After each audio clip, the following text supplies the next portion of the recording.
Сергей Феоктистов. Бессмертие. Посвящение генералу Панфилову. Посмотри и навеки запомни этот холм на земле родной.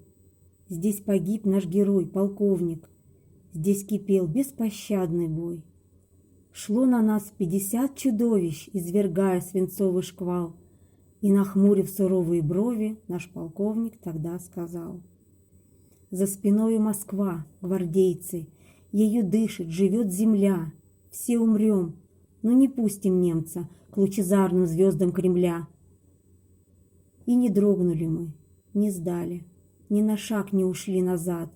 Крепче всякой немецкой стали воля храбрых русских солдат.